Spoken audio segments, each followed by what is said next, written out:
राम राम। मैं पंडित एस.के. मिश्र। आपकी शादी किससे होगी? आपका पति कैसा होगा? आप किसी अधिकारी की पत्नी बनेंगी, व्यवसाय की पत्नी बनेंगी, या बनिए की पत्नी बनेंगी, या किसान की अर्धांगिनी बनेंगी, या आपका जीवन रानी तुल्य होगा? आपके हस्तरेखा में ऐसे कौन से चिन्ह होंगे जो आपको यह बताएंगे कि आपका पति कैसा होगा? आपकी विवाह आपकी शादी किससे होगी? बड़ा ही इंटरेस्टिंग वीडियो है माताओं के लिए, बहनों के लिए। नारी हस्तरेखा को देख करके हाथों में कुछ ऐसे निशान, जैसे त्रिकोण का निशान हो, तराजू का निशान हो, धनुष का निशान हो, शंख का निशान हो, इन सब चीज़ों पर मैं प्रकाश डालने वाला हूँ। ऐसी कौन सी बहनें होती हैं, ऐसी कौन सी माता होती हैं जिनके हाथों में इस तरह के निशान पाए जाते हैं तो उनका जीवन रानी तुल्य होता है? ऐसी कौन सी माताएं होती हैं, ऐसी कौन सी बहनें होती हैं जिनके हाथों में यह रेखा हो तो उनकी शादी किसान से होती है? या आपके हाथों में किस तरह के चिन्ह हैं कि आप किसी बनिए की धर्मपत्नी बनेंगी या किसी व्यवसायी की धर्मपत्नी बनेंगी? और ऐसे कौन से दोष हैं जो आपके हस्तरेखा में अगर पाया जाता है तो वह पति नाशक होती है, जो पति के लिए शुभ नहीं होती है। अगर कुछ अशुभ योग इस वीडियो के माध्यम से आप लोग के जीवन में कहीं दिखाई दे रहा है तो घबराने की बात नहीं है। हमारी भारतीय विद्याओं के माध्यम से इन सभी समस्याओं का समाधान है, जिसको आप घर बैठे मेरे माध्यम से प्राप्त कर सकते हैं।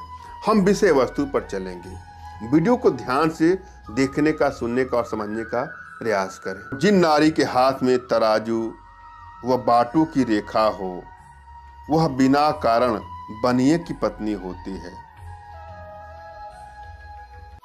जिन नारियों के बाएं हाथ में हाथी, घोड़े या बैल के आकार की रेखा तथा देव मंदिर या राजमहल अथवा वज्र के समान रेखाएं हो, वे तीर्थाटन करने वाले पुत्र उत्पन्न करती है।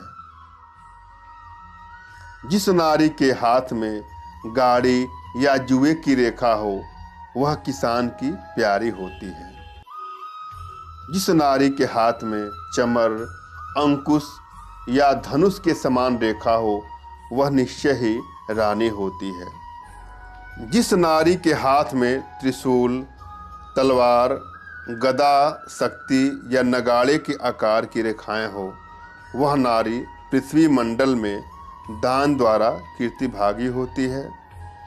उजली, चिल, सियार, मेढक, भेड़िया, बिच्छू, सांप, गधा, ऊंट या बिलार के समान रेखाएं दुखदायक होती हैं। जिस नारी के हाथ में दाहिनी ओर त्रिकोणाकार रेखा हो, ट्रेंगल बना हो, त्रिभुज बना हो, वह नारी चक्रवर्ती की रानी होती है। ऐसा हमारे शास्त्रों में कहा गया है। जिन नारियों के हाथ में शंख, छाता या धनुष के आकार की रेखा हो वे स्त्रियां राजमाता होती हैं। यदि अंगुष्ठ के मूल से रेखा निकलकर कनिष्ठा अंगुली के पास चली जाए तो वह नारी पति नाशक होती है। अतः विद्वान व्यक्ति को उसको दूर से ही त्याग दें। हमारे शास्त्रों में ऐसा लिखा है। ये हमारा अंगुष्ठ होता है। अगर यहाँ से कोई रेखा निकल करके कनिष्का उंगली तक चली जाती है तो ऐसी रेखाएं पति के लिए शुभ नहीं होती है। अगर आपकी हस्तरेखा में इस तरह की रेखाएं भी हैं तो समय रहते इसका समाधान जरूरी है, वरना बाद में पछताना पड़ सकता है। मैंने अब भली बात समझाने का प्रयास किया है। आशा है आप लोग को समझ में आया होगा। फिर भी यदि आपके जीवन में कुछ समस्याएं हैं तो निराश न हो, इसके लिए आप हमसे संपर्क कर सकते हैं। धन्यवाद। राम राम।